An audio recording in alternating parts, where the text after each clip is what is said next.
మంచిది. మీకు ఈ పాటలు కావాలంటే పాస్టర్ ప్రేమ్ కుమార్ని సెర్చ్ చేస్తే దాదాపు 12 పాటలు రికార్డింగ్ చేసుకున్నాము. మిగతా పాటలు రికార్డు చేయలేదు. అసలు మంచిది. చాలామంది పాటలు పాడారు కదా, సంతోషం. పాటలు పాడడం అన్నది భూమిని దున్నినట్లే. ఎంత భూమిని దున్నినా ఏమేయాలి భూమిలో? విత్తనాలు, అంతే కదండి. అందరూ మనము పల్లెల నుంచి వచ్చినట్టు ఉంటాడు కదా. పట్టణంలో కొంతమంది పిల్లలు పుట్టుండొచ్చు, కానీ పల్లెల్లో ఉన్న వాళ్ళకి అలవాటు ఏంటంటే ఆ విత్తు కాలం ఒకటి ఉంది కదా. కాబట్టి ఆరాధన ఎంత చేసినా మనం ఎంతో పాటలు పాడినా, అట్లని పాటలు పాడకూడదని కాదు, పాటలు పాడినా మన హృదయంలో ఏం కావాలి? ఇప్పుడు పొలములో విత్తనాలు విత్తబడాలి. మంచిది. దేవుని వాక్యం చదువుకుందాం. అది లూకాసు వార్త 2వ అధ్యాయము 41వ వచనం నుంచి 52వ వాక్యం వరకు నేను ఒక వాక్యం చదువుతాను, మీరు ఒక వాక్యం చదవండి. చివరిగా ఆ 52వ వాక్యాన్ని అందరూ కలిసి చదువుతాను.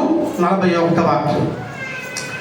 పస్కా పండుగప్పుడు ఆయన తల్లిదండ్రులు ఏటేటా యెరూషలేమునకు వెళ్ళుచుండువారు. ఇప్పుడు చదవండి మీరు 42 అందరూ చదవచ్చు.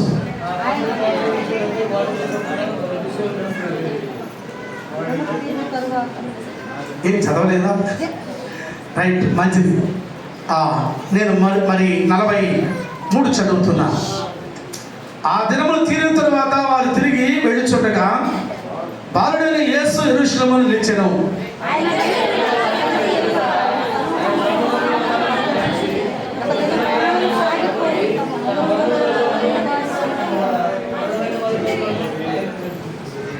ఆయన కనబడనందున ఆయన్ని వెతుకుచూ యెరూషలేమును తిరిగి వచ్చేది.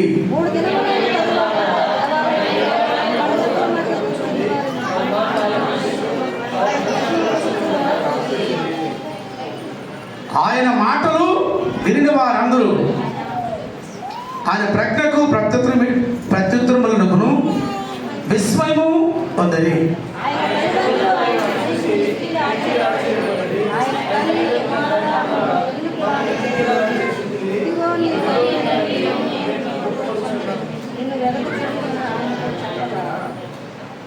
ఆయన మీరేలా నన్ను వెతుకుచుంటిరి, నేను నా తండ్రి పనుల మీద ఉండవాలని మీరు ఎరుగురా అని వారితో చెప్పాను.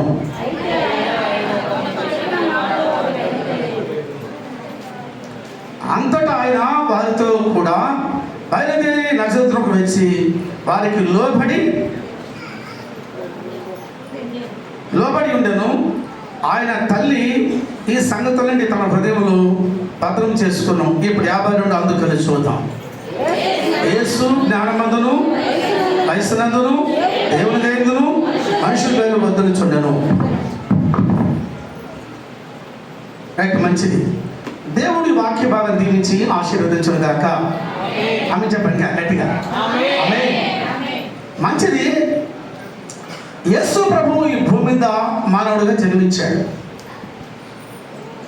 33 సంవత్సరములు ఆయన మానవుడిగా సంచరించాడు. ఆ తరువాత తన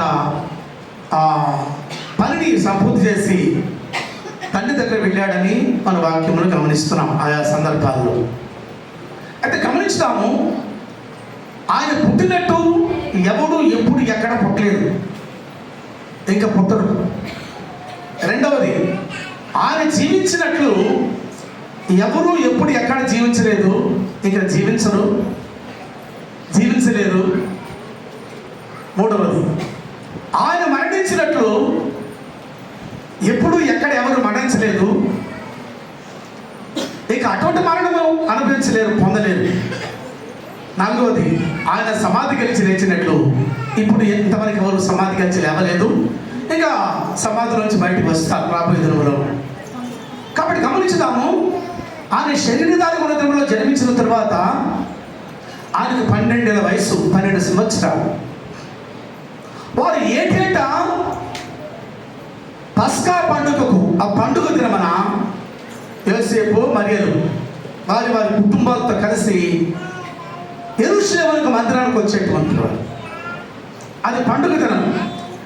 ఇప్పుడు ఇది మీకు 7వ పండుగ దినం, అంతే కదండి? 7వ పండుగ, ఇది పండుగ దినం. ఇది ఆలయ ప్రతిష్ఠిత పండుగ దినం. కాబట్టి పండుగ దినానికి చాలా మంది వచ్చారు, సంతోషం. ఇదే ప్రకారం కూడా అదనాలు వచ్చేటువంటి వెళ్ళారు. గమనించుదాం. వెళ్ళిన తర్వాత పండుగలు ఎట్లుంటుందండి? పండుగ అంటే హడావిడిగా వాళ్ళు ఏదేదో సంతోషముగా అక్కడ పాటలు, ఆరాధనలు, వాక్యం చెబుతుంటే ఇట్లాగూ వారి వారి కార్యాలు జరిగించుకొని వారి వారి అర్పణ దినాలు ముగించుకొని వారు 3 దినాల తర్వాత వెళ్ళిపోయేటువంటి వారు. ఇప్పుడు 3 దినాలు ఆ పండుగ దినాన వాళ్ళు ఉన్నారు. యోసేపు, మరియా, యేసు ప్రభు ఉన్నారు అని వాక్యములు గమనిస్తున్నాం. అయితే గమనించుదాం. అందులో ఒక విషయం ఏంటంటే వారు పండుగ దినం ముగించుకొని వెళ్ళేటప్పుడు 1 దిన ప్రయాణం వెళ్ళిపోయారు. 1 దిన ప్రయాణం. 1 దిన ప్రయాణం వెళ్ళిన తర్వాత ఎక్కడి నుంచి? మందిరంలో వచ్చి ఆ ప్రతిష్ఠిత పండుగ దినం ముగించుకొని వెళ్ళిన తర్వాత 1 దిన ప్రయాణం వెళ్ళిన తర్వాత యేసు వారితో పాటు లేడు. ఎవరితో పాటు లేడు? ఎవరితో లేడు? మరియమ్మ, జోసెఫ్ గారితో లేడు. ఇప్పుడు గమనించండి. 1 దిన ప్రయాణములో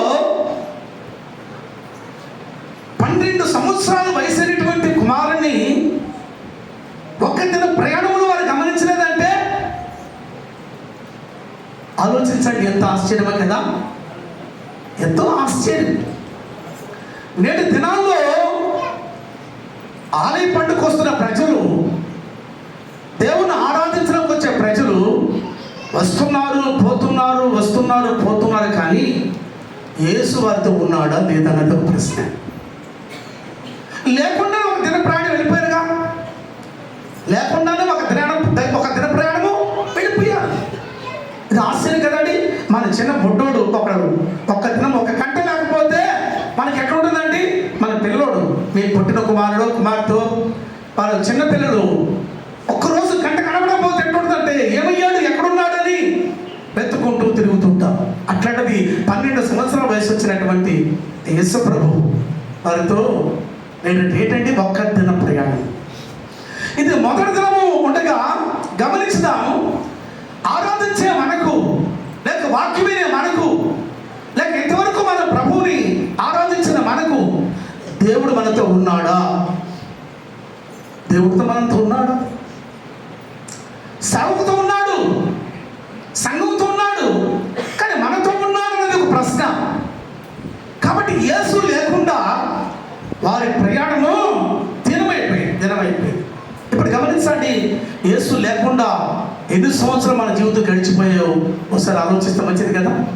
అది ఉన్నాడని మనం అనుకుంటున్నాం. ఉన్నాడు అనుకుని వెళ్ళిపోయారు. ఉన్నాడు అనుకొని యేసు నాతో ఉన్నాడంటే ఎట్లా తెలుస్తుంది? యేసు మనతో ఉన్నాడని ఎలా తెలుస్తుంది అంటే, ఫ్యాన్ వేసినప్పుడు గాలి వస్తే ఫ్యాన్ తిరుగుతున్నట్టే కదా, లేకపోతే స్విచ్ ఆపితే ఫ్యాన్ తిరగదు. కనుక ఆయన ఉన్నాడంటే ఆయన క్రియలు కూడా మనలో కనబడుతుంటాయి. ఆయన కార్యములు ఏంటంటే నువ్వు చేసిన ప్రార్థనకు సమాధానం రావడం, లేక నువ్వు నడుస్తుంటే మార్గము సరళము చేయబడము, నువ్వు అడిగిన మన్నిటికి సమాధానం ఇస్తుండడం, ఇవి దేవుడు మనతో ఉండడానికి ఇవి నిదర్శనాలు. మనకు క్షేమం గమనించారనుకోండి, మన మరి అమ్మాయి మ్యారేజ్ కోసం, పెళ్లి కోసం ప్రార్థన చేస్తాం, అది జరిగిపోయింది అనుకోండి, దేవుడు మనతో ఉన్నాడని. లేకపోతే జరగలేదు అనుకోండి, ఏంటయ్యా నిన్ను నమ్ముకున్నాను, నిన్ను ఆరాధిస్తున్నాను, నేను సేవ చేస్తున్నాను, అయినా నా ప్రార్థన సమాధానం రాలేదే. ఇప్పుడు మన ప్రశ్న కదండి, దేవుడు మనతో ఉన్నాడా? దేవుడు మనతో ఉంటే, ఇప్పుడు గమనించండి, యేసు వారితో లేకపోవడం బట్టి వారికి వచ్చిన సమస్య ఏంటంటే వారి హృదయాల్లో మొదటిగా కలవడం ప్రారంభించబడ్డది. ఎవరి హృదయంలో? యోసేపు మరియు హృదయంలో మొదటగా కలవడము, రెండవది కన్నీరు, మూడోది వారి ప్రయాణము కొనసాగలేదు. స్టాప్ ఆగిపోయింది, రిటర్న్ అయిపోయారు, వెతుకుతున్నారు. గమనించండి, యేసు మనతో లేకపోతే కలవరాల మధ్య ఉంటాము, కన్నీళ్ళ మధ్య ఉంటాము. కనుక యేసు మనతో లేకపోతే మన ప్రయాణం సాగదు. వెళ్ళిపోవచ్చు, ఎక్కడికైనా ప్రయాణం చేసి వెళ్ళిపోవచ్చు, కానీ ఆయన లేకపోతే, అందుకే మోషే అంటాడు, నీ సన్నిధి మాతో రానిడలా ఇక్కడి నుంచి మనం తీసుకెళ్ళకు అన్నాడు. దేవుడు సన్నిధిగా ఆ మాధుర్యం యొక్క గొప్పతనము మోషకి తెలుసు. ఆయన ఉంటేనే నా జీవితంలో అద్భుతం జరుగుతుంది, ఆయన ఉంటేనే ఐగుప్తుతో నన్ను సూచక్రియ చేయగలిగాను, ఆయన లేకపోతే ఇప్పుడు ఫరో లాంటి ఆ కఠినాత్మను కళ్ళెదుట అద్భుతాలు చేసే దేవుడు ఇక ముందున్నట్టు నాణ్యచుల మధ్య ఇంక ఎన్ని అద్భుతాలు చేయాలో, ముందు ప్రజలు సృష్టి ఎన్నో ఆటంకాలు ముందున్నాయన్న సంగతి ఆ ప్రార్థనా పరుడే నాయకుడినటువంటి మోషేకి అర్థమైంది కాబట్టి అంటున్నాడు, దేవా నీ సన్నిధి మనతో రాకపోతే ఇక్కడ తీసుకెళ్ళిపో. ఇప్పుడు ఆయన సన్నిధి వాడు ప్రయాణం ఎలా అంటే, మేఘము నిలిచినప్పుడు అక్కడ వాడు గుడారం వేసుకుంటారు. మేఘము లేచిందనుకోండి, అది ఆ రోజే కావచ్చు, ఉదయం మేఘ నిలిస్తే సాయంకాలమే బయలుదేరచ్చు. మేఘ లేసేసిందంటే వాడు ప్రయాణము కట్టేయాల్సిందే. కానీ ఇప్పుడు అలా లేదు కదా, మేఘం రావడం మేఘం వెళ్ళిపోవడం మనకు తెలియదు. యోగ గ్రంథంలో ఒక మాట చూస్తున్నా ఏంటంటే, ఆయన నా దాపులు వెళుతున్నాడు, నేను ఆయన కనుగొనలేకపోతున్నాను, ఆయన నా చేరుకొచ్చాడు, ఆయన గ్రహించలేకపోతున్నాను. అయితే ఆయన కార్యాలు మాత్రం యోగ జీవితంలో కనబడలేదండి, ఖచ్చితంగా కనబడ్డాయి. కన్నీళ్ళలో, కష్టాల్లో, వేదనలో ఆయన ప్రార్థనకు కాస్త ఆలస్యమైన అద్భుతం చేశాడు దేవుడు. ఆలస్యమైన తన జీవితం అమృతంగా మార్చబడినది. కాబట్టి గమనించుదాం, యేసు మనతో లేకపోతే ఇవన్నీ అయ్యగారు నా కోసం ప్రార్థన చేయండి. సేవకులు ఏం చేస్తారండి, ప్రార్థన చేస్తారు. ప్రార్థన చేసిన తర్వాత సేవకులు విశ్వాసం ఉన్నటువంటి మంచి లక్షణం ఏంటంటే, అయ్యగారు ప్రార్థన చేయమంటారు. ప్రార్థన చేసిన తర్వాత దేవుడు అద్భుతం చేసేందుకు అయ్యగారికి ఆ విషయం సమాచారం చెప్పరు. వారు ఫోన్ చేశారండి, అయ్యా ఒక బర్రె కనబడలేదు అంటే గేదె కనబడలేదు, ప్రార్థన చేశారు. అది కనబడిపోయింది, కానీ మేము మాత్రం ప్రార్థన చేసుకుంటూనే ఉన్నాం. ఎవరో వీళ్ళు అది ఎప్పుడో వచ్చి కూడా నెల, వారం, 10 రోజులు అయిపోతుంటే వీళ్ళు ప్రార్థన చేస్తూ ఉంటే ఆ రోజు ఆయన చర్చకు వచ్చి, అన్న పోయిన వారం వచ్చేసిన బర్రె మీరు ప్రార్థన చేసినప్పుడు. ఇప్పుడు గమనించి ఆలోచించండి, అది మంచి లక్షణం. అని ప్రార్థించినప్పుడు సమాధానం ఇచ్చిన దేవునికి కృతజ్ఞతాస్తుతి చెల్లించాలి కదా, ఆ సమాచారం చెప్పాలి కదా. జాగ్రత్త గమనించండి, సమస్యతో సేవకు దగ్గరకు వచ్చింది ఎలీషా దగ్గరికి. సమస్యకు పరిష్కార మార్గం చూపించాడు దైవజనుడు. వెళ్ళి కొండలో నూనె దగ్గర తీసి ఆ పాత్రలో పోయమని చెప్పాడు. అట్లా చెప్పినట్లే ఆ నీళ్ళు ఏం చేసింది. అయిన తర్వాత నూనె అన్ని కొండల చుట్టూ ఫుల్లుగా అంచుల మట్టిని పెట్టాయి. ఇక ఖాళీ పాత్ర లేదు, నువ్వు నాగిపోయింది. కానీ ఇప్పుడు చేస్తాం ఏంటంటే, ఏం చేస్తుంటే అంటే వెంటనే తిరిగి దైవజన దగ్గరికి వెళ్ళి ఆ సమాచారం తెలియజేసింది. ఇప్పుడు దైవజనికి సంతోషపడుతూ, అమ్మా వాటిని నమ్మి అప్పు తీర్చుకొని మిగతా వాటితో నీ జీవనాన్ని కొనసాగించుకోండి. హల్లెలూయా. అట్లా చేయగలుగుతున్నామా? అట్లా చేయకపోవడం కారణాలు బట్టే దేవుడు మనతో లేకుండా పోతున్నాడు. అందుకే దేవుడు నీతో ఉండలేకపోతున్నాడు. కాబట్టి ప్రార్థన చేసిన అనుభవాలకి తిరిగి వచ్చి దైవజనులకు చెప్పడం ఎంత గొప్ప వాక్యం అండి. కాబట్టి గమనించండి, యేసు లేకుండానే దిన ప్రయాణం వెళ్ళి కలవరము, కన్నీళ్లు, వారి గమ్యం చేరుకునే పరిస్థితుల మధ్య వారు ఏం చేసి వచ్చారు తెలుసండి? వారు చేసిన పనింటి వారు వెతికారట. ఎవరిని? యేసు ప్రభువుని. ఎక్కడికి వెతికారు చెప్పండి? 2 స్థలాలు వెతికారు. ఒకటి బంధువుల దగ్గర, రెండవది తెలిసిన వారి దగ్గర, నిలవైన వారి దగ్గర, అంటే పరిచయస్తుల దగ్గర వెళ్ళి వెతికారట. ఇప్పుడు జాగ్రత్త గమనించండి, యేసు ప్రభువుని ఎక్కడ వెతుకుతున్నారు? బంధువుల దగ్గర. అంటే యేసు ప్రభు బంధువుల దగ్గర వెళ్ళి ఉంటాడేమని గమనించండి. బంధువుల దగ్గర వెతికితే యేసు ప్రభు కనబడలేదు. బంధువుల దగ్గర వెళ్తే యేసు ప్రభు కనబడలేదు. ఎందుకంటే బంధువులు బంధువులు కొంతమందికి ఉంటారు. కాబట్టి ఆ దినంలో యూదులందరూ బంధువులు అనుకోండి, అప్పుడు వాళ్ళ బంధువులు ప్రక్కన పెట్టాం. ఇప్పుడు మన బంధువుల దగ్గరకు వస్తాం. ఆ బంధువులైనా కూడా యేసును అంగీకరించిన వారి దగ్గరికి వెళ్ళి ఎట్లా ఉంటాడు యేసు ప్రభు? ఆయన తన స్వజనుగా ఆయన అంగీకరించలేదని యోహాను సువార్తలో మనం గమనిస్తున్నాం. కాబట్టి గమనించడం, బంధువుల దగ్గర ఉంటాడని వెతుకుతుండే బంధువుల దగ్గర కనబడలేదు. గమనించండి, మన బంధువుల దగ్గరికి వెళ్తామా? బంధువులు ఏం చెప్తారండి?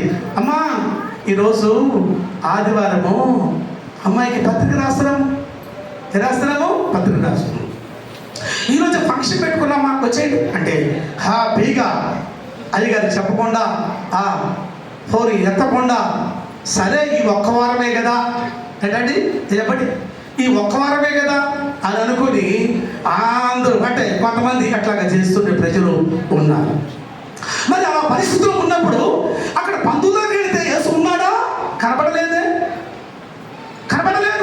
నువ్వు ఎప్పుడైతే అన్యులైన బంధువుల దగ్గర వెళ్ళి వారి ఆచారాలకు అలవాటు పడుతూ వారితో కలిసిపోతున్నటువంటి పరిస్థితుల మధ్య యేసు నీకు కనబడడు, నీతో ఉండడు.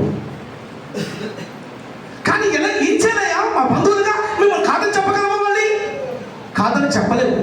అయితే మొదట దేవుని వెతికి తర్వాత వెళ్ళు. వారికి ప్రత్యేకంగా జీవించాలి. మీరు వారికి వేరే ప్రత్యేకంగా జీవించండి. ఓ ప్రత్యేకమైనటువంటి అలవాటు మనకు కలిగి ఉండాలి. ఆ ప్రత్యేకమైన జీవితాన్ని ఎప్పుడైతే కలిగి జీవిస్తామో అప్పుడే దేవుడు నీతో నాతో ఉంటాడు. హల్లెలూయా. గమనించండి, బబులోను దేశంలో దానియేలు దేవుడు ఏంటండి? దానియేలు ఎక్కడున్నాడు? అది విగ్రహాల దేశమే కదా, అన్యుడే కదా. మరి షడ్రక్ మేషక్ అబేద్నెగో ఉన్నారు కదా, వారితో దేవుడు లేడా? ఉన్నాడే. 4 వ్యక్తులకు వచ్చాడే, 4 వ్యక్తులకు రక్షించాడే. వాళ్ళు అన్ని జన మధ్య ఉన్నారే. కారణం ఏంటంటే వారు దేవుని వెతుకుతున్నారు. దేవుడు వారితో ఉన్నాడు. దేవుని ఆజ్ఞలు పాటించగలుగుతున్నారు. మొదట నీతిని రాజ్యాన్ని వెతుకుతున్నారు. కాబట్టి దేవుడు అద్భుతం చేయగలుగుతున్నాడు. ఒక విషయం చెప్పి నేను ముందుకు వెళ్ళిపోతాను. ఒక మ్యాగజైన్లో చదివే విషయం చెప్తున్నాను. ఒక యవనస్తుడు దేవుడు చక్కగా ఆరాధించేవాడు. ప్రతి ఆదివారము తన తల్లి సంఘానికి వెళ్ళి ప్రతిరోజు కూడా బైబిల్ చేత పట్టుకొని జాబ్కు డ్యూటీకి వెళ్ళేటువంటి వాడు. వెళ్ళిన సమయంలో లంచ్ టైం, మధ్యాహ్నం భోజనం తెప్పించినప్పుడు గంట సమయంలో గంట భోజనం చేయడు కదా, అందుకని తను చేసే పని ఆ ప్రక్కన ఒక చర్చ్ ఉంటే ఆ చర్చికి వెళ్ళేటువంటి వాడు ప్రార్థన చేసుకునేవాడు. అరగంట, 1 గంట నుంచి 1:30 వరకు ప్రార్థన చేసుకునేవాడు. 1:30కు వచ్చి భోజనం చేసుకుని 2 గంటలకు డ్యూటీకి వెళ్ళేటువంటి వాడు. ఇట్లా ప్రతిరోజు రొటీన్గా జరుగుతుంది. సండే చర్చికి వెళ్తాడు. మిగతా సమయంలో ఆ గడప దగ్గర చేసుకుని అక్కడ ఆ మెట్ల దగ్గర లోపలికి వెళ్ళకుండా మెట్ల దగ్గర చేసుకుని ప్రార్థన చేసి వెళ్ళేటువంటి వాడు. ఇట్లా జరుగుతుండగా ఒకరోజు ఆఫీస్ పని మీద బయట 2 వీలర్ బయలుదేరిపోతున్నాడు. యాక్సిడెంట్ అయింది, కారు కొట్టేసింది. చాలా సీరియస్ కండిషన్ అయిపోయాడు. తీసుకెళ్ళి హాస్పిటల్ అడ్మిట్ చేశారు.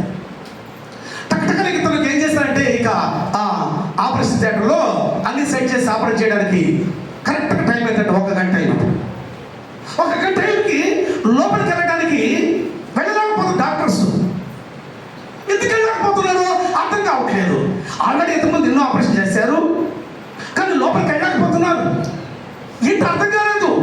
లోపల చేతో ఒక శక్తి వాళ్ళు నిట్టినట్టు కనిపిస్తుంది. లోపలికి వెళ్ళలేకపోతున్న పరిస్థితులు. కరెక్ట్గా 1:30 తరువాత లోపలికి వెళ్ళడానికి వాళ్ళకి ఏ ఆటంకాలకు లోపలికి వెళ్ళారు. వెళితే ఆ పిల్లవాడు లేచి కూర్చొని హ్యాపీగా ఉన్నాడు. హల్లెలూయా. నేను చెప్పమంటే దేవుని డాక్టర్ అడిగాడు, ఏం బాబు ఏమైంది అని అంటే అతను చెప్పాడు, అయ్యా నేను ఒక కనీస విశ్వాసిని, ప్రతి ఆదివారం మందిరానికి వెళ్ళేటువంటి వాడిని. అయితే ప్రతిరోజు కూడా లంచ్ టైంలో నేను 1 గంట నుంచి 1:30 వరకు ప్రార్థన చేసుకునేటువంటి వాడు. అదో అలా ఆ పక్కన ఉన్న మందిరంలో. కానీ ఇప్పుడు నాకు సరాసరిగా యాక్సిడెంట్ అయింది. 1 గంట సమయంలో నేను దేవునితో గడిపేవాడిని. అయితే ఆ 1 గంట సమయం వచ్చిన తర్వాత దేవుని ఈ గదిలో ఒక వెలుగు ప్రకాశించి ఆ వెలుగు నుంచి ఒక స్వరం పడింది, కుమారుడా నా కుమారుడా అని స్వరం పడ్డది. ఆ స్వరం చెప్పిన మాట ఏంటంటే, ప్రతిరోజు నన్ను వెతుక్కుని వచ్చేటువంటి వాడు, అయితే ఈరోజు నువ్వు రాలేని పరిస్థితి ఉన్నావు, నేను వెతుక్కునే దగ్గరకు వచ్చాను. నేను వచ్చి చూడగా నా కుమారుడు ఈ స్థితిలో ఉండగా నేను సహించగలనా? కాబట్టి ఆయన తన వాక్కును పంపించాడు. ఆ వ్యక్తిని బాగా చేశాడు. గట్టిగా దేవుడు మెప్పరిస్తారు. దేవునికి మహిమ కలుగును గాక. ఇలాంటి భక్త జీవితము యవనస్తుడా మీరు ఉండగలుగుతుందా? అవకాశం ఉందనుకోండి, ఈ సెల్ ఫోన్ తీసుకుని లోడి లోడి లోడి లోడి ఏదో నెమ్మదిగా ఒక దాంట్లోకి వెళ్ళి ఆడ ఎక్కడో మునిగి తీరుతాడు. మొదటేమో పోయినప్పుడు మంచి నీళ్ళలో మునుగుతాడు. లేచేటప్పుడు డ్రైనేజ్ కాలు వేస్తాడు. నాకు అర్థమవుతుందా? అంటే సెల్ ఫోన్కి వెళ్ళినప్పుడు ఏదో మంచి విషయంలోకి వెళ్తాడు, ఆ తర్వాత లేసి చెడ్డ సమాచారం తిరిగి లేస్తున్నాడు. అందరూ కాదండి, కొంతమంది. అయితే దేవుడు ఎలా ఉంటాడు నీతో? దేవుడికి ఉండడానికి ఎందుకు ఇష్టపడట్లేదంటే నీ ఎవరికలా జీవితాన్ని ప్రభువుకి అప్పగించలేకపోతున్నావు. చక్కగా పాటలు పాడుతున్నావు, అయ్యగారు చెప్పిన పని చేయగలుగుతున్నావు, అయితే ఏం లేదు అంటే విశ్వాసం, భక్తి జీవితం లేదు, ఆయనతో ఉండలేకపోతున్నాడు. ఉండలేని పరిస్థితుల మధ్య నడుచుకుంటున్నావు. కాబట్టి అనిచుల మధ్య వెళితే అక్కడ కనబడలేదు, బంధువుల దగ్గర వెళ్తే కనబడలేదు. ఆయన కనబడడు, అక్కడ ఎందుకు కనబడతాడు? అన్ని స్థలం ఎలాంటిదంటే ఒక ప్రత్యేకమైన స్థలం ఉంటాడు కదా. అంతేకాదు పరమగీత గ్రంథంలో ఒక మాట చూస్తున్నాం, చూడకని చెప్తున్న 3వ అధ్యాయంలో షూలమతి ఆమె వెతుకుతుంది. ఎక్కడ వెతుకుతుందట? ఆమె చీకటిలో వెతుకుతుంది. పాయింట్స్ మీరు క్యాచ్ చేసుకుని ఇంటికి వెళ్ళి మీరు చదువుకోవచ్చు. చీకటిలో వెతుకుతుంది, సంత వీధులు వెతుకుతుంది, రాజు వీధులు వెతుకుతుంది. ఆ వెతికిన ప్రతి స్థలంలో కనబడలేదు. కారణం ఏంటంటే చీకటి అంటే పాపము చేస్తూ వెతికితే సంఘమా ప్రభు కనబడడు. మనకు కనబడిన రాత్రి అంతా పీడకలు సైతాన్ని తొక్కి తెల్లవారుజామున లేచి వేయలేక, అయ్యా రాత్రి నిద్రపట్టలేదు ప్రార్థన చేయ అని. ప్రియ సంఘమా ఆలోచించండి, చీకట్లో కనబడడు. అలాగే రాజవీధులు వెతుకుతున్నారు. రాజవీధులు అంటే రాజవీధుల్లో ఏముంటాయి?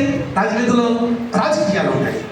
నువ్వు రాజకీయం చేసుకుంటూ, సంఘాలు రాజకీయం చేస్తూ, లేక రాజకీయాల మధ్యలో తిరుగుతూ చేస్తూ ఉండి ప్రభువా నువ్వు ప్రార్థన చేస్తే ప్రభువు నీతో ఉండడు, నీలో ఉండడు, నీకు కనబడడు, అసలు కనబడడు.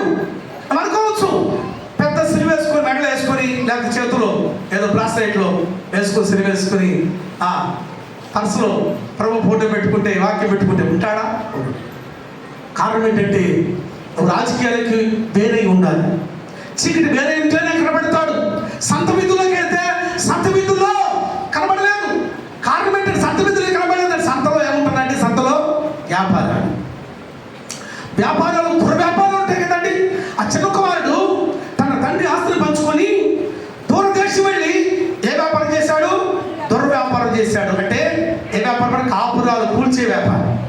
ఓ రోజు ఒక ఆమె వచ్చి మా చర్చిలో కొత్తగా వచ్చింది, అయ్యా షాప్ ఓపెన్ చేస్తున్నాను, ప్రార్థన చేస్తున్నా అన్నారు. బా సంతోషపడి, షాప్ ఓపెన్ చేయమంటే మంచి సంతోషం కదా. ఒక అంగడి పెడుతున్నామంటే పర్లేదు, మన సంఘం కొత్తగా వచ్చిన ఆమె తన డెవలప్ అవుతుందని చెప్పి తీరా షాప్ దగ్గర వెళ్ళి, అమ్మ ఎందుకు ఏం షాప్ పెడుతున్నారంటే బ్రాందీ షాప్ అన్నారు. బైబిల్ చేత పట్టుకొని, అమ్మ బార్బర్ షాప్ ఓపెన్ చేయవచ్చు కానీ బ్రాందీ షాప్. బార్బర్ షాప్ అంటే ఎడికి కట్ చేస్తున్నాడు, మంగళ షాప్ అంటారు కదా. బార్బర్ షాప్ను ఓపెన్ చేసి కానీ ఏం ఓపెన్ చేయలేము.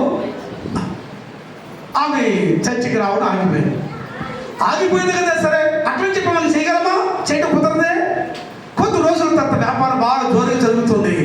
ఆ తర్వాత పోలీసులు పట్టుపడ్డది, జైల్లో పెట్టారు, కొట్టారు. ఒకరోజు రాత్రి 2 గంటలకు గేడు తడుతున్నారు. ఎవరు? 2 గంటల నైట్ 2 గంటలు ఎవరో గేడు తడుతున్నారో చూస్తే ఆమె ఏడుస్తూ ముసిగేసుకుని వచ్చి, అయ్యా నాకోసం నేను బాగా దెబ్బలు తిన్నాను, ఆ వ్యాపారానికి ఎత్తేస్తానయ్యా. దెబ్బ తగిలితే తప్ప మన వాళ్ళకి అర్థం కాదు. దుర్వ్యాపారంలో బాగా మనీ రొటేషన్ అవుతుంది. ఎందుకంటే కాపురం కూర్చేస్తాం కదా, వాడు కాపురాలు కూర్చేస్తా, మన కాపురం బాధపడిపోతుంది అనుకుంటున్నావు. కాదు, ఆ కాపురాల మధ్యనే నీ కాపురం కూడా శ్మశానం మారిపోతున్న విషయాన్ని గమనించలేకపోతున్నా. కాబట్టి ఇప్పుడు గమనించండి, ఆ శూలమతి వారందరూ విడిచిపెట్టి పోగా తన ప్రాణ ప్రియుడు ఎదురుపడిన. గట్టిగా చెప్పకూడదమ్మా, దేవునికి మహిమ కలుగుతుందాక. అప్పుడు ఆ ప్రాణిని పట్టుకున్నది, కవిలించుకొని తన తల్లిని తీసుకెళ్ళి. ఇప్పుడు గమనించండి, అంటే అంతవరకు వచ్చి తలుపు తట్టితే తలుపు తీయలేదు, ఎంతో ప్రాధాన్యపడి తలుపు తీయలేదు, ప్రాణప్రియుడు వెళ్ళిపోయాడు. కాబట్టి గమనించండి, దేవుడు తలుపు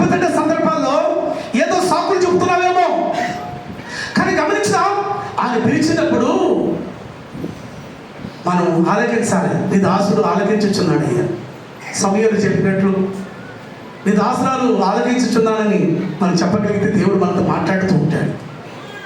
కాబట్టి ప్రాణప్రియులు లేకపోతే ఆ బ్రతుకు మున్సిపాలిటీ అయిపోతుంది. అదే కదండి, బ్రతుకు బస్ స్టాండ్ అయిపోతుంది. బస్ స్టాండ్ మున్సిపాలిటీ ఎట్లా ఉంటుందండి? చాలా అందంగా ఉంటుందా? అన్ని 10 రకాల ప్రజలతో, 10 రకాల కలుషితమైన వస్తువులతో, ఒకడు సిగరెట్ తాగుతుంటాడు, ఒకడు పాన్పరగాసుడు, ఒకడు ఏదేదో రకరకాలైన అలవాటు కానీ ప్రజల మధ్య. కాబట్టి అప్పుడు పరిస్థితిగా మారిపోతుంది నేటి దినముల్లో. ప్రియమైన దేవుని సంగమా, ప్రాణప్రియులు వెతుకుతున్నప్పుడు చీకటిలో కాదు, రాజకీయాల మధ్య రాజనగరంలో కాదు, అని వెతకాల్సిన స్థలము ఎక్కడండి? సంత వీధుల్లో కాదు, దుర్వ్యాపారాలు చేసే స్థలంలో కాదు. దేవుడు వాటన్ని విడిచిపెడితేనే నీకు ప్రాణప్రియుడు కనబడతాడు. వాటిని విడిచిపెట్టకపోతే నీకు కనబడడు. ఇప్పుడు గమనించండి, వారందరూ విడిచిపెట్టి తిరిగి మళ్ళా ఎక్కడికి వచ్చారట? యెరూషలేముకు వచ్చిన తర్వాత యెరూషలేములో ఆయన పెద్దల మధ్య కూర్చొని వాక్యాన్ని, లేఖనాలు బోధిస్తూ ఉన్నాడు. ఎక్కడున్నాడు ఇప్పుడు ఆయన? ఎక్కడున్నాడు? దేవాలయంలో ఉన్నాడు. కాబట్టి ఈ షెకెము ప్రార్థనా మందిరములో దేవుడు ఉన్నాడు. కనుక ఎన్ని పోరాటాలు కలిగినా, ఎన్ని పోటాపోటీ పరిస్థితులు వచ్చినా కానీ దేవుడు ఉన్నాడు కనుక అక్కడ నిజముగా లేఖనాలు పంచిపెట్టబడుతున్నాయి. వాక్యము ఉన్నట్టుగా పంచిపెట్టగలుగుతున్నారు. కొన్ని సంఘాల్లో గమనించండి, అస్సలు వాడు గొప్పలు చెప్పుకోవడమే. ఆ తర్వాత ఇంకా చెప్పనండి, ఏమేమో శాపనాటాలు పెడుతున్నారు దైవజనుడు. అది వాక్యము కాదు కదా. వాక్యము చెప్పు వెళ్ళు, అది మన డ్యూటీ. వాక్యము కాకుండా ఏదేదో చెప్పితే ఎక్కడుంటుందండి? మొన్న ఒక రోజు ఈ సహోదరుడు వాళ్ళ అన్న జ్ఞాపకత్వ కూటానికి వెళ్తే ఒక దైవజనుడు వాక్యం ఇస్తే, జ్ఞాపకత్వ కూటానికి ఏం చెప్పాలి వాక్యము? భర్తను పోగొట్టుకున్నటువంటి ఆ విధవరాలు అక్కడ ఉంటే ఆమె గురించి ఒక మాట లేదు. తండ్రిని పోగొట్టిన పిల్లలు అక్కడ ఉంటే ఆ పిల్లకు ఒక మాట లేదు. ఆయన సేవ చేసింది, 200 మంది కట్టాను, ఆ 200 మంది కాకెత్తికెళ్ళిపోయింది, నాకు యాక్సిడెంట్ అయితే ఒకరు పట్టించుకోలేదు, ఆమెను అన్ని వదిలిపెట్టేసి వచ్చేసాను. ఇదండి ఏం చెప్పాలి? వాక్యం చెప్పు. వాక్యం చెప్పి నువ్వు బయట దాటి వెళ్ళిపోవాలి. వాక్యం నన్ను పనిచేస్తుంది.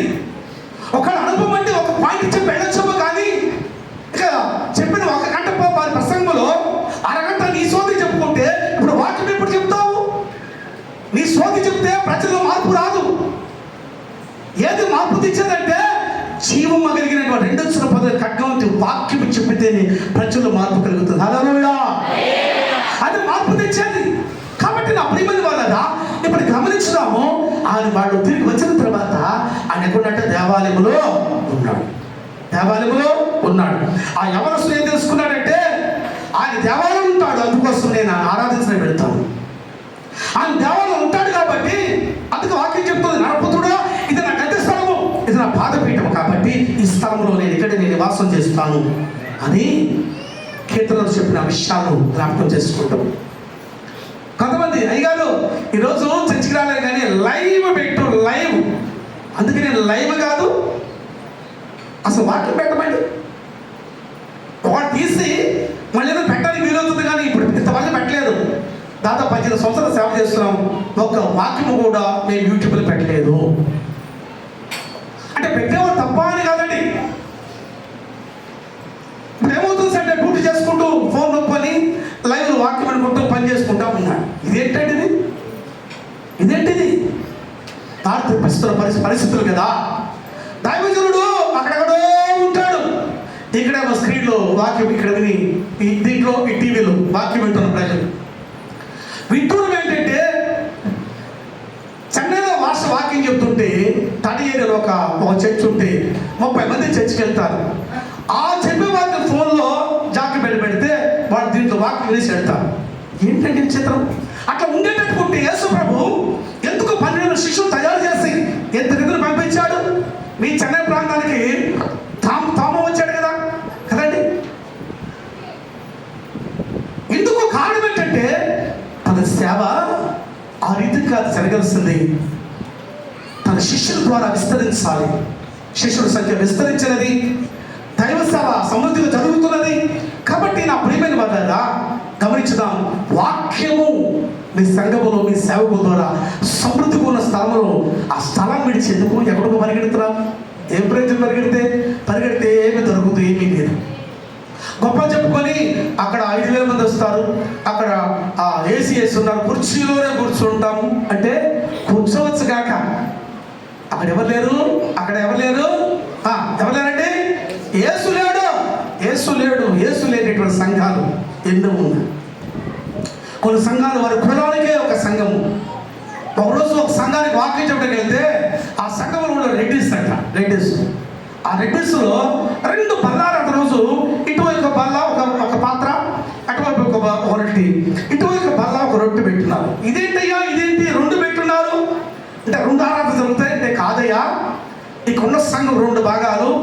వీళ్ళందరూ ఎస్సీ ఎస్టీలు, మాలమాదిగోడు, వీళ్ళందరూ రెడ్డిస్. వీళ్ళకి ఇది ఏంటండి? ప్రభు ఉంటాడా? ఒక పాత్రలు పట్టుకొని ఒక రొట్టెను పట్టుకొని స్తోత్రం చెల్లించి విరిచి వడ్డించాడు. అందరి పాదాలు సభలు తీసుకొని అందరి పాదాలు కడిగాడు. అంత తగ్గించుకుని ప్రభు చేసిన సేవలు మర్చిపోతున్నారు ఏంటి ప్రజలు? వారు దేవుని రాజ్యానికి పాత్రులు కాదు. వారు రక్తమాంసాలు పనిచేస్తున్నాయి. వాళ్ళు రక్తమాంసాలుగా పనిచేస్తున్న ఆత్మదేవుడు నీలో కార్యం జరిగించాలి. ఆత్మదేవుడు ఇష్టమైన పని జరిగించే వ్యక్తులకు ఉండాలి. గమనించుదాం. కింద వాక్యాలు చూస్తే మాట ఏంటంటే, నా కుమారుడా తండ్రి నేను మిమ్మల్ని ఎంత వెతికాము అంటే వెతకాల్సిన ఎక్కడ వెతకాలి? గమనించండి. తప్పిపోయిన గొర్రె ఎక్కడ వెతకాలి? అది ఎక్కడ తప్పిపోయింది? అడవిలో తప్పిపోయింది. పోగొట్టుకున్న నాణ్యం ఎక్కడ పోయింది? అది ఇంట్లోనే పోయింది. అది తప్పిపోయిన కుమారుడు సరిహద్దు దాటి వెళ్ళిపోయాడు. అక్కడ వెతకాలి. ఒక దగ్గర పోగొట్టుకుంటే మరొక దగ్గర వెతికితే ఎక్కడ దొరుకుతుంది? గమనించండి. గొడ్డలతో ఒక వ్యక్తి మాను నరుకుతున్నాడు. దూరం నరుకుతుండగా ఆ గొడ్డలు గుడి నీటిలో పడిపోయింది. అయ్యో దైవజనుడు, అది ఎరవ తెచ్చిందంటే బదులు తెచ్చుకున్నాడు. అది ఎక్కడ పడ్డాది? ఇప్పుడు గమనించండి. ఎవరు అనే మాట? ఎలీషా అంటున్న మాటలు. అది ఎక్కడ పడ్డది? గహాజీతో నువ్వు ఎక్కడికి వెళ్ళొచ్చావు?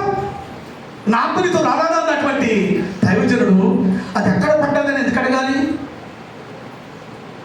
తెలీదా? ఎందుకు తెలుసు. కానీ గమనించాం, ఆ పడిన స్థలము ఎక్కడ పడ్డదో నీవే దాన్ని చూపించగలగాలి.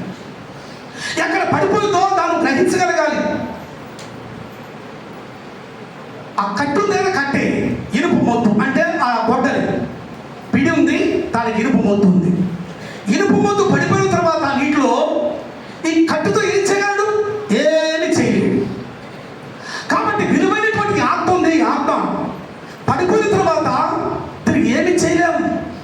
అది ఎక్కడ పడ్డదో అది చూపిస్తే కొమ్మ నరికి వేశాడు, అది నీటిలో తెలియని వాక్యములు గమనిస్తున్నాం. కాబట్టి ఆ ప్రియమైన వాళ్ళగా నువ్వు ఎక్కడ పడిపోయావో ఆ విషయాన్ని గుర్తు చేయడం కోసమే ఇదిగో ఈ పండుగ దినము అంటే ఈ వార్షిక దినం.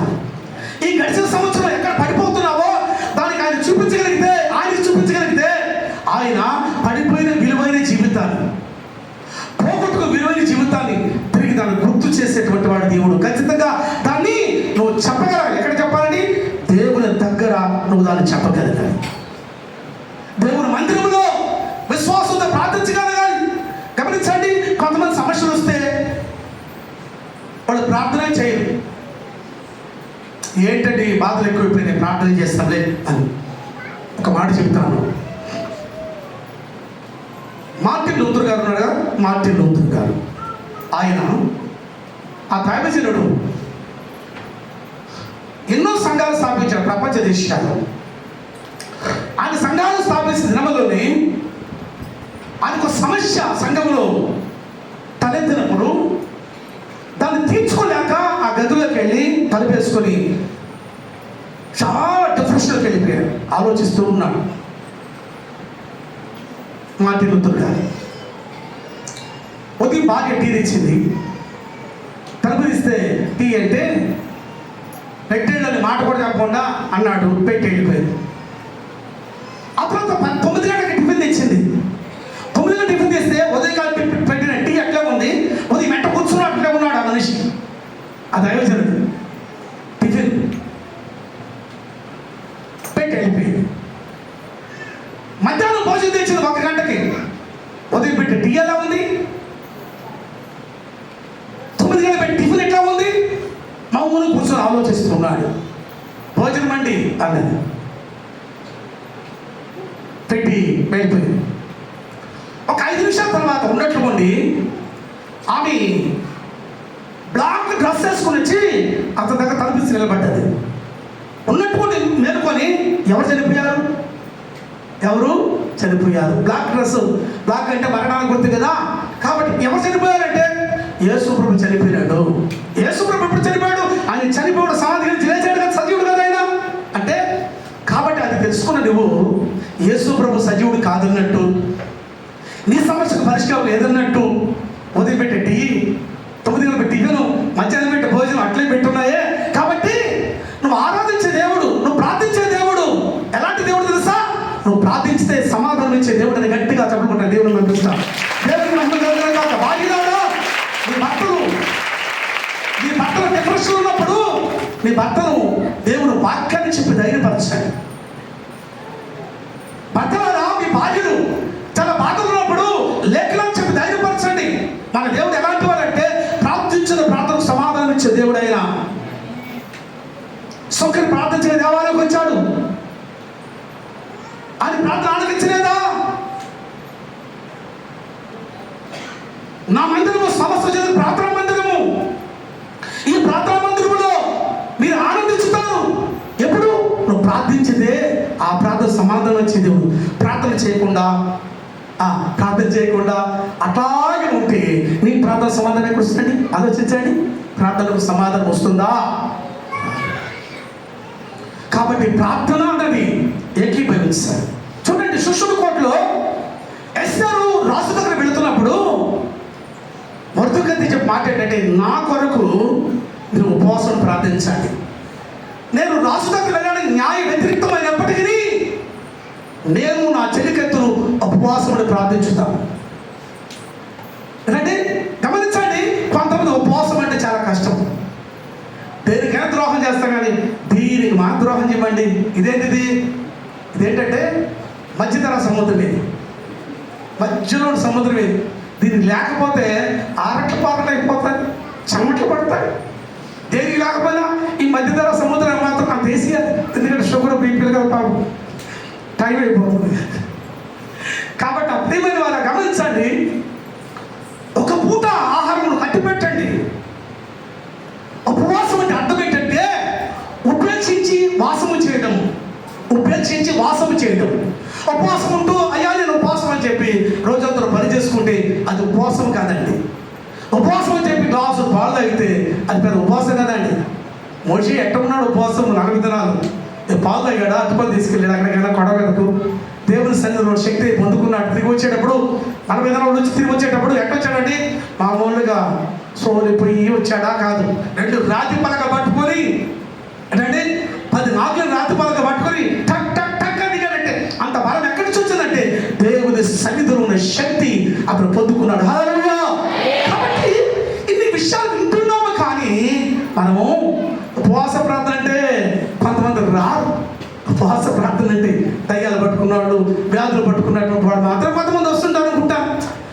కాబట్టి ఉపవాస ప్రార్థన శక్తి నువ్వు తెలుసుకోగలిగితే, ప్రార్థన శక్తి మరి ఆ సొంకని తెలుసుకున్నాడు. కాబట్టి పరిశీలన చేసిన ప్రార్థన సమాధానం రాలేదు కదా, ఎందుకంటే తను హెచ్చించుకుని ప్రార్థించాడు. కాబట్టి కొంతమంది నేను బాగా పాడగలను, నేను బాగా వాక్యం చెప్పగలను, నేను అన్నీ నేనే చేసేస్తాను, నేను అనే పదము ఎప్పుడైతే నీ హృదయ గుండెలో ఉంటుందో యేసు నీతో లేడని అర్థం. అంటే నేను నువ్వు చనిపోవాలి. మన అంతరంగంలో క్రియలు చనిపోవాలి. అంతరంగ పురుషుడు దినము మూతపట్టబడాలంటే పరిశుద్ధాత్మ ద్వారా నడిపించబడాలి. ఆ ప్రేమ ప్రియమైన వాళ్ళ గమనించండి, దేవాలయంలోకి వెళ్ళి కుమారుడా ఎక్కడికి వెళ్ళాము అడుగుతారు. నేను దిగుతున్నాం మేము, అది దేవుని మందిరము, అది ప్రార్థన మందిరము. కాబట్టి ఎంతవరకు చేసే ప్రార్థనకు, దైవజనులు చేసే ప్రార్థనకు, సంఘం చేసే ప్రార్థన సమాధానం వచ్చాయే, ఎందుకు మర్చిపోతున్నావు? ఆ మాతృలాగా ఆ సందర్భంలో ఎంత యోధుడు, ప్రార్థనాపరుడు, కానీ సోలిపోయాడే. నేను భుజము తట్టి వెన్ను తట్టి బలపరిచి నడిపించే దేవుడు నీకుండగా ఎందుకు దిగులు చెందుతున్నావు? ధైర్యం తెచ్చుకో, ధైర్యం తెచ్చుకొని పని జరిగించు నా కుమారుడు. సొలొమోనుతో చెప్తున్నాడు దావీదు, ధైర్యం తెచ్చుకొని పని జరిగించుకున్నాడు. ఇప్పుడు గమనించండి, కిందకి చూసినట్లయితే ఆయన చదువుకున్న వాక్యంలోనే ఆయన అంటాడు, నేను నా తండ్రి పనుల మీద ఉండాలని తెలియదా? ఏంటండి? ఏ పనులు? చెప్పండి. ఏ పనులు? నా తండ్రి పనులు. అంటే ఇప్పుడు నీ తండ్రి పనులు అంటే మీ తండ్రి కంసరాడు కదా, నీ చెక్క పనులు చేయాలా, లేదా పని చేయాలా, ఆచార్య పని చేయాలా, లేకపోతే బొట్టరికి పని ఏదో చేయాలా అని ప్రశ్నించుకోమనిపోయి అది చెప్తున్నాడు, నేను నా తండ్రి పనులు ఉండాలని తెలియదా అన్నాడు. ఎందుకు అంటే నేను నా తండ్రితో నీ గర్భంలో నేను రూపించబడి నీ గర్భం నుంచి వచ్చాను. నా తండ్రి యోసేపు కాదని నీకు తెలుసు. ఎవరు తెలుసు? మరియమ్మ తెలుసు. నా తండ్రి యోసేపు కాదని తెలుసు నీకు. తండ్రిని పిలువబడుతున్నాడు కానీ తండ్రి ఆయన కదా, పరమ తండ్రి, ఆయన ద్వారా నేను పంపించబడ్డాను. కాబట్టి నా తండ్రి పనులు కొన్ని ఉన్నాయి, ఆ పనులు చేయడానికి నేను ఈ భూలోకానికి వచ్చాను. ఇప్పుడు గమనించుదాం, తండ్రి పనులు ఏమిటి? తండ్రి పనులు. తండ్రి పిలిచాడు, కుమారుడా పనులోకి వెళ్ళి పని చేయన్నాడు కుమారుడు. ఆ కుమారుడు అన్నాడు, వెళ్తాను తండ్రి అన్నాడు, కానీ వెళ్ళలేదు. రెండో కుమారుడు పిలిచాడు, నా కుమారుడా నేను పొలంలోకి వెళ్ళంటే నేను పోను అన్నాడు. పిమ్మట తన మనసు మార్చుకుని పొలంలోకి వెళ్ళి పని చేశాడు. హల్లెలూయా. వీళ్ళు ఎవరు లోపడినటువంటి వాడంటే వెళ్ళను అని చెప్పి మనసు మార్చుకున్నాడే అతడు లోపడినటువంటి వాడు. తండ్రి పొలంలో పని చేసాడికి వెళుతున్నాడు. తండ్రి అప్పగించే పని చేయడం ఒక వంతు అయితే నమ్మకంగా చేయడం మరొక వంతు. దేవుని మందిరాలు 10 మందిరాలు బ్రదరు చేస్తాడు పని, మళ్ళీ చేస్తాడని మెచ్చుకుంటే వాడు ఇంకొంచెం చేస్తాడు. వాడు పని చేస్తున్నాడని మెచ్చుకోకపోతే ఇంకో రోజు అతను పని ఎత్తుకోవడం, పనికి రావడం, అది అతని కష్టమైపోతుంటుంది. ఇప్పుడు చూడండి, తండ్రి పనులు ఏమిటి అంటే మొదటగా వాక్యము బోధించడం, అలాగే అందులో మరొక భాగము సువార్త ప్రకటించడం. వాక్యము బోధించడము, సువార్త ప్రకటించడం. సువార్త ప్రకటించడం అంటే కొంతమందికి ఏంటంటే సువార్త ప్రకటించడానికి ప్రజలు సాహసించరు. ఏంటంటే అదేంటో తప్పుగా ఆలోచన చేస్తుంటారు. ఇప్పుడు గమనించండి, ఒక వ్యక్తి, నాకు తెలిసిన వ్యక్తి ఉన్నాడు. అతను తీసుకున్న తీర్మానం ఏంటంటే, జాగ్రత్తగా రండి, అతను తీసుకున్న తీర్మానం ఏంటంటే రోజుకి ఒక్కరికైనా సువార్త చెప్పకుండా నేను భోజనం చేయను. మీకు అర్థమవుతుందండి? రోజు ఒక్కరికైనా సువార్త చెప్పకుండా నేను భోజనం చేయను. అతను తీర్మానం చూడండి ఎంత గొప్పదో. యేసు ప్రభువు సేవ ప్రారంభించిన మొదటి దినముల్లో ఏం చేశాడు? అది సువార్త ప్రకటించాడని వాక్యంలో గమనిస్తున్నాం. సువార్త ప్రకటించడము అది తండ్రి చిత్తమై ఉన్నది. తండ్రి అప్పగించడం అనేది సంఘంలో వాక్యం బోధించడం అంటే తెలియని వారికి వాక్యం బోధించడం, శిష్యులకు అర్థం కాని సత్యాలు తండ్రి దగ్గర పొందుకొని ప్రజలకు బోధించడం, అది తండ్రి చిత్తము. సువార్త ప్రకటించడం తండ్రి చిత్తము. దాన్ని గమనించండి, తండ్రి చిత్తము, తండ్రి పని. అది పొలము అంటే సంఘము. సంఘములో పని చేయాలి కదా మనం, అండి సంఘములో పని చేయాలి.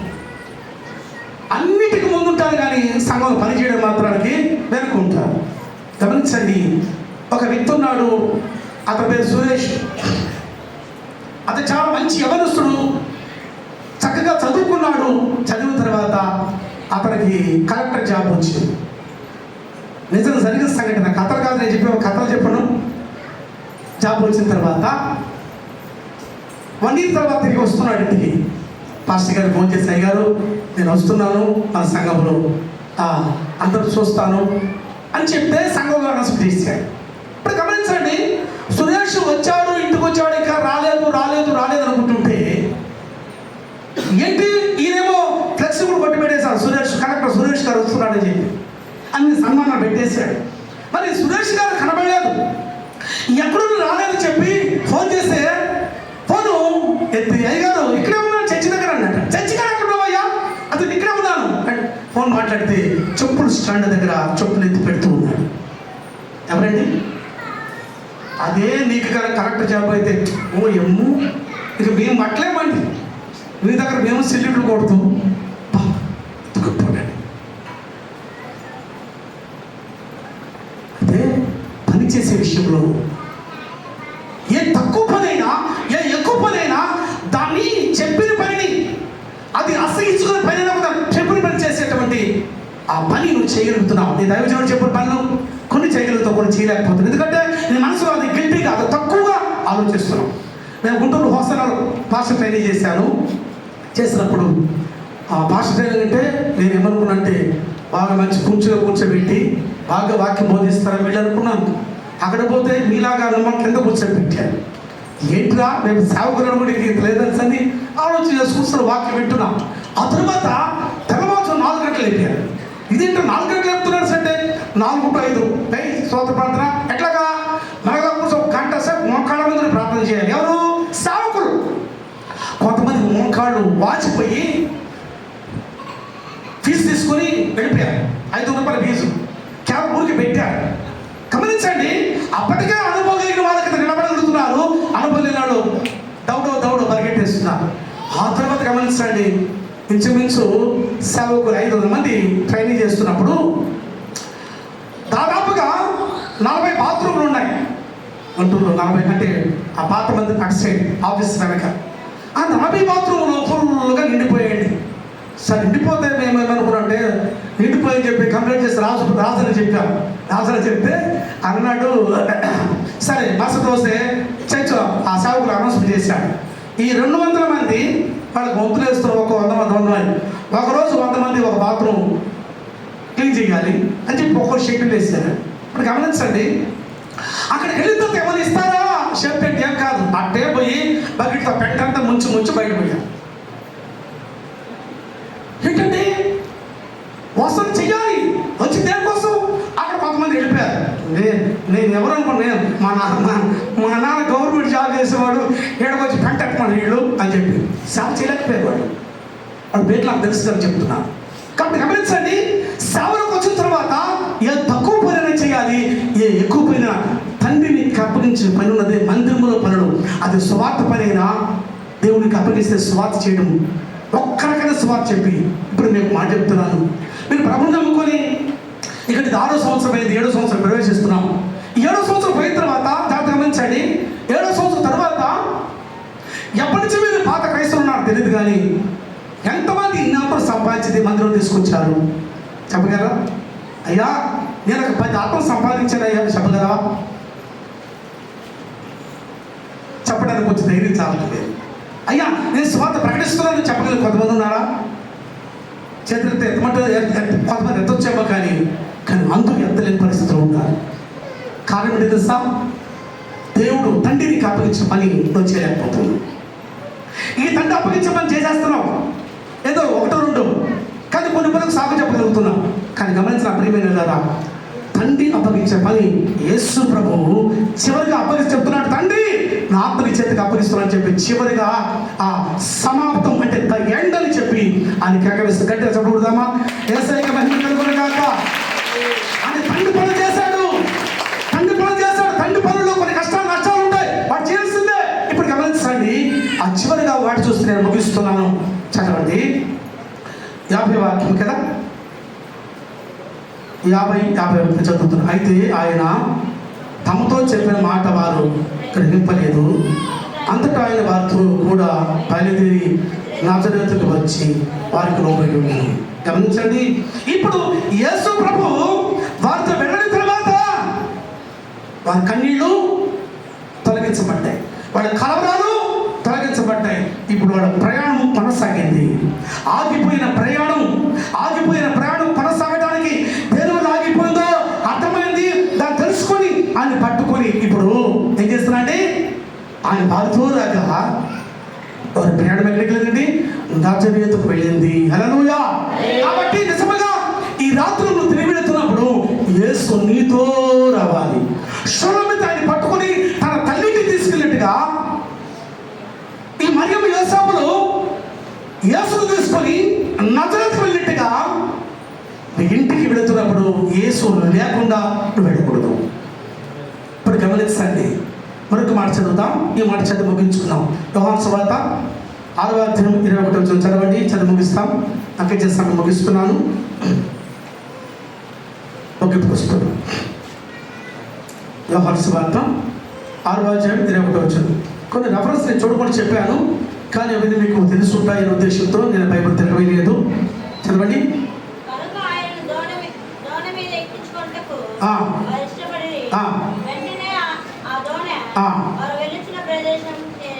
గమనించండి, యేసు ప్రభు తన శిష్యులు సాగనిపి ఆయన ప్రార్థన చేయడం వెళ్ళాడు.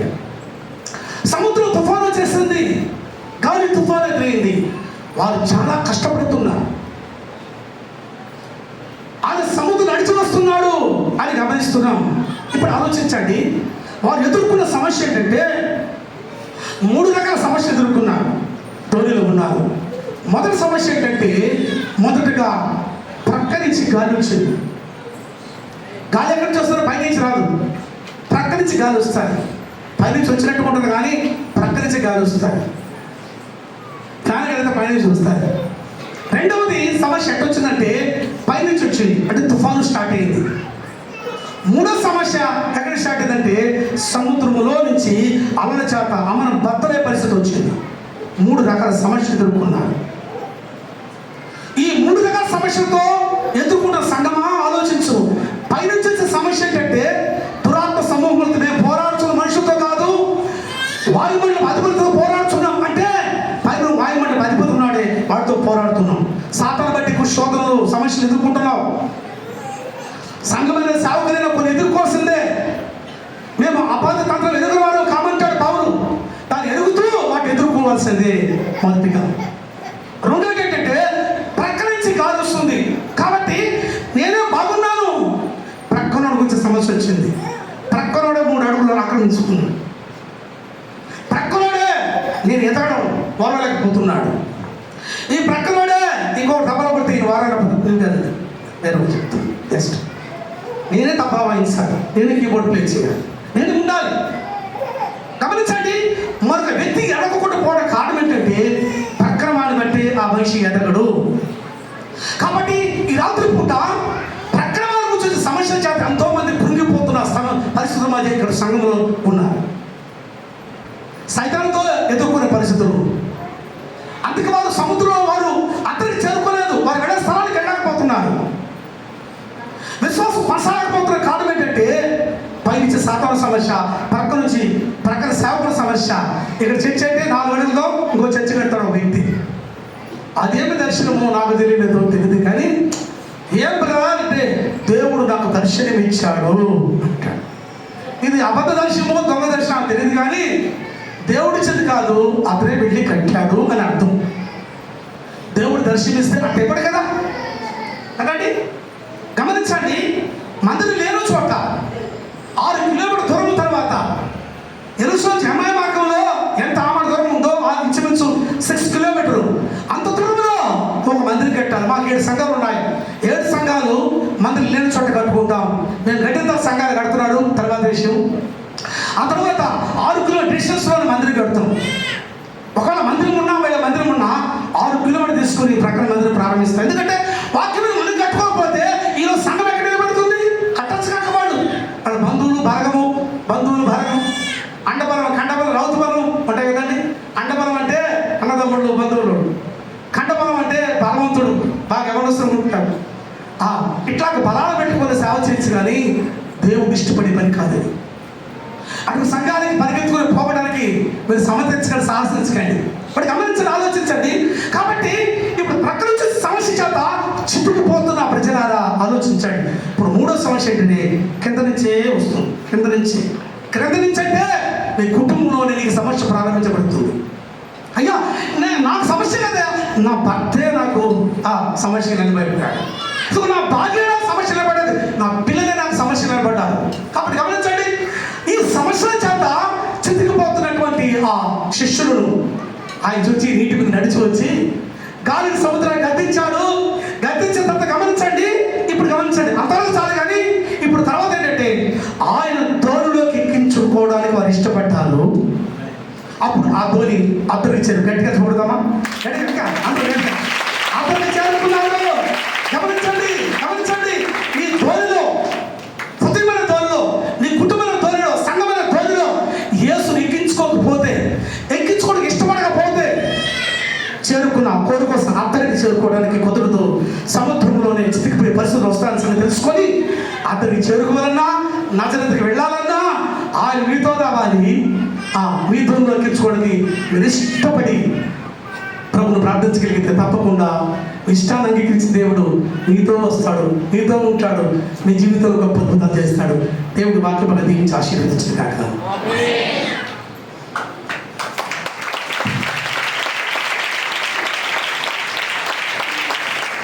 కళ్ళమైంది లేచి నిలబడి, చాలా చెప్పుతున్నారు కదా, లేచి నిలబడింది.